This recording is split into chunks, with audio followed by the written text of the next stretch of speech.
अस्सलाम वालेकुम स्टूडेंट्स, कैसे हैं आप। उम्मीद करता हूँ सब खैर खैरियत से होंगे। प्रीवियस लेक्चर में हमने 3.4 एक्सरसाइज कंप्लीट की थी। आज इंशाल्लाह हम करने लगे हैं 3.5 एक्सरसाइज, जिसमें हम पढ़ेंगे जॉइंट वेरिएशंस। पेज नंबर 63 पे ये टॉपिक है आपका, जॉइंट वेरिएशंस। अच्छा, आपने 3.2 जब की थी तो उसमें आप क्वेश्चंस में या तो डायरेक्ट वेरिएशन पढ़ते थे या फिर इन्वर्स वेरिएशन पढ़ते थे। मतलब एक ही स्टेटमेंट में डायरेक्ट वेरिएशन होती थी या फिर इन्वर्स वेरिएशन होती थी। लेकिन यहाँ पे क्या होगा कि आपके पास जो वेरिएशंस होंगी वो एक से ज़्यादा होंगी। मतलब डायरेक्ट भी होगी, साथ इन्वर्स भी होगी, या दोनों डायरेक्ट हो जाएंगी, या दो नंबर्स होंगे, दोनों के वो क्या होगा, इन्वर्स होगा। और वेरिएबल्स भी क्या होंगे, 2 या 2 से ज़्यादा वेरिएबल्स हो सकते हैं। ठीक, मसलन ये देखिए आप कि y is directly proportional to x, y is inversely proportional to z, then y क्या हो जाएगा, वो दोनों के डायरेक्टली भी है और इन्वर्सली भी प्रोपोर्शनल है। मतलब x के डायरेक्टली है, और अगर हम इसे कंबाइन करें तो हम ऐसे लिखेंगे y is proportional to x over z। और हम इसे क्या कहेंगे कि कौन किसके क्या प्रोपोर्शनल, y x के डायरेक्टली है और जो नीचे है उसके क्या है, वो इन्वर्सली प्रोपोर्शनल है। बाकी प्रोपोर्शनल का साइन हटा के इक्वल टू कांस्टेंट जो लगाते हैं वो एज इट इज़ लगाएंगे जैसे आप लगाते थे वहाँ पे। तो ये है आपकी जॉइंट वेरिएशन की, जिसमें वेरिएशंस जो होती हैं वो एक से ज़्यादा आ रही होती हैं, डायरेक्ट भी हो सकती हैं, वो इन्वर्स भी हो सकती हैं। That is known as joint variation. Example के तौर पे आप लोग न्यूटन्स लॉ ऑफ ग्रेविटेशन देखें अगर, तो उसमें क्या होता है कि ग्रेविटेशन जो होती है वो मैसेस के प्रोडक्ट के डायरेक्टली प्रोपोर्शनल होती है, और square of distance between the bodies उनके इन्वर्सली प्रोपोर्शनल होती है। मतलब जी यहाँ पे प्रोपोर्शनल है किसके, m1 m2 के, उनके प्रोडक्ट के डायरेक्टली प्रोपोर्शनल है, और डी स्केयर के वो क्या है, इन्वर्सली प्रोपोर्शनल। तो इस वाली एग्जाम्पल को हम क्या बोलेंगे कि ये क्या है, जॉइंट वेरिएशन है। क्या है ये, जॉइंट वेरिएशन है, इसमें एक से ज़्यादा वेरिएशंस आ रही हैं। तो एक्सरसाइज करने का जो मेथड होगा वो सेम एज आपने 3.2 की तरह ही करना है, कोई इसमें चेंज नहीं है। अगर आपको 3.2 आती है तो ये भी आप इंशाल्लाह कर लेंगे। तो मूव करते हैं एक्सरसाइज की तरफ। जी बच्चों, तो एक्सरसाइज में टोटल 6 क्वेश्चन हैं, जिसमें से कुछ मैंने सेलेक्ट किए हैं यहाँ पे कॉपी वर्क के तौर पे, बाकी जो बचेंगे वो आप होमवर्क करेंगे। तो इतने मुश्किल क्वेश्चंस नहीं है। पहला क्वेश्चन है जैसे कि s वेरी करता है directly as u square and inversely as v, यानी कि s is directly proportional to u square and inversely proportional to v।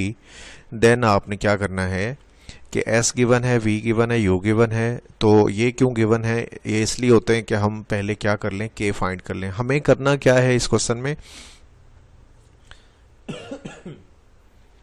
हमें s की वैल्यू फाइंड करनी है, जबकि s के अगेंस्ट u कितना लेना होगा, हमें 6 लेना होगा, और v कितना लेना होगा, 10 लेना होगा।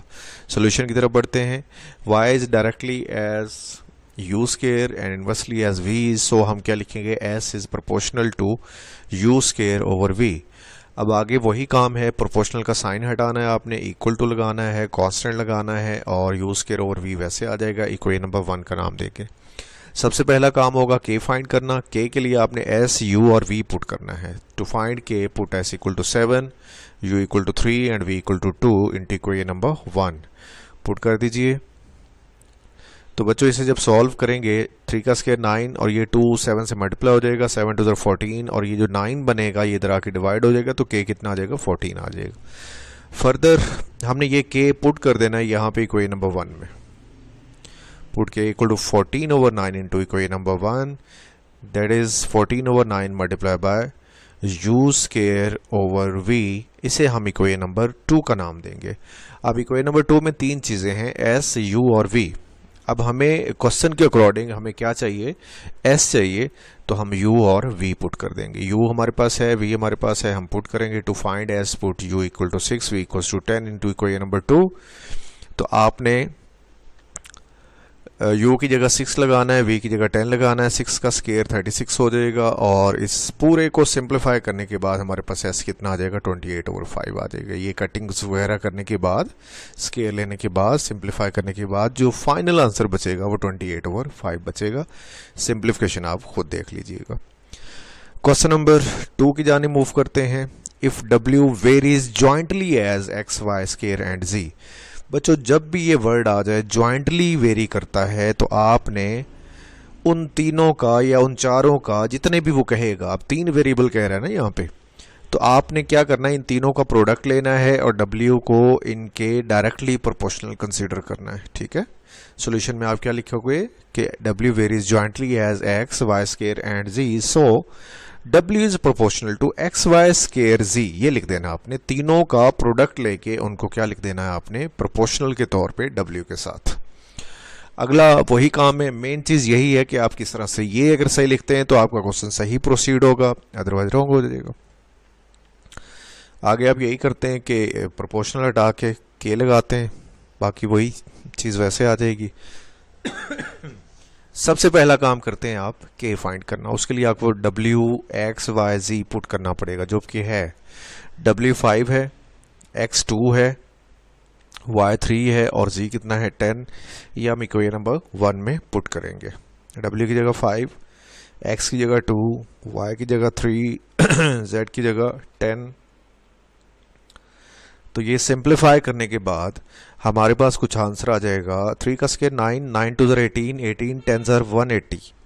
180 को 5 से डिवाइड करेंगे तो 1/36 आ जाएगा। डेसिमल्स में ना जाएं आप किस में रहें, फ्रैक्शंस में रहें तो ज़्यादा अच्छा होगा, आपका आंसर एक्यूरेट आ जाएगा।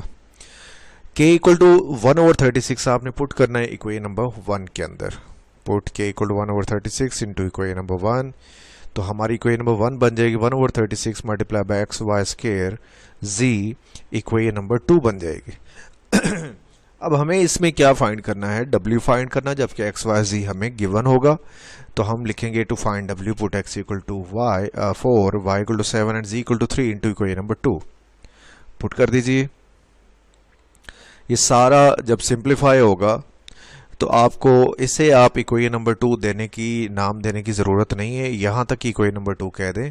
ये आप इक्वेशन नंबर 2 नहीं भी बोलेंगे तो कोई इशू नहीं, इसे रहने दीजिए आप, क्योंकि ये तो सिंप्लीफिकेशन, इसे इक्वेशन का नाम देना कोई ज़रूरी नहीं था जी। तो सिंप्लीफाई करने के बाद आपको जो फाइनल आंसर मिलेगा वो 49/3 मिलेगा W का आंसर। ठीक, क्वेश्चन नंबर 6 की जाने मूव करेंगे। W वेरी करता है inversely as a cube of U। ये तो 3.2 के जैसा ही है क्वेश्चन, तो इतना मुश्किल नहीं है। Varies as U cube, cube of U का मतलब होगा U cube, so W is proportional to 1/U cube, या W is inversely proportional to U cube जी। W इक्वल टू क्या लिख देंगे, K/U क्यूब। ये आपको पता है कि प्रोपोर्शनल हटा के कांस्टेंट लगाते हैं। और पहला काम करते हैं K फाइंड करना। K फाइंड कीजिए, उसके लिए W 5 पुट कर दें और U कितना 3 पुट कर दें। W की जगह 5 और इसकी जगह 3 का क्यूब लेंगे, 3 का क्यूब 27 होगा। 27 इंटू 5 करेंगे तो कितना हो जाएगा 135। 135 आप पुट कर दें इक्वेशन नंबर 1 में। इक्वेशन नंबर 1 जो बन जाएगी वो 135/U क्यूब बन जाएगी, सो इक्वेशन नंबर 2 का नाम दे दीजिएगा। अब आपने क्या करना है, W फाइंड करना है, जबकि हमें U 6 गिवन है जी। W की जगह U की जगह आप 6 लगा दें तो ये बन जाएगा 135/216। 135/216 को मैक्सिमम जब कटिंग कर लेंगे, सिंप्लीफाई कर लेंगे तो वो 5/8 आ जाएगा। ठीक है, तो W इक्वल टू 5/8 आपका फाइनल आंसर। एक्सरसाइज 3.5 में से लॉन्ग क्वेश्चन 1-2 बार आ चुका है और जब भी आएगा लॉन्ग ही आएगा, तो आप इसको अच्छी तरह से प्रिपेयर कीजिएगा। इतनी मुश्किल एक्सरसाइज नहीं है। 3.2, 3.5 एंड 3.7 ये तीनों एक्सरसाइजेज ऑलमोस्ट एक जैसी, इनमें इतना कोई ख़ास डिफरेंस नहीं है। तो तीनों एक्सरसाइज करने के लिए सबसे पहले आपको 3.2 अच्छी तरह से आनी चाहिए, ताकि 3.5 और 7 भी आपको समझ लग जाए। तो उस पर ज़रा ज़्यादा फोकस करें ताकि ये दोनों एक्सरसाइज भी आपकी क्लियर हो जाए।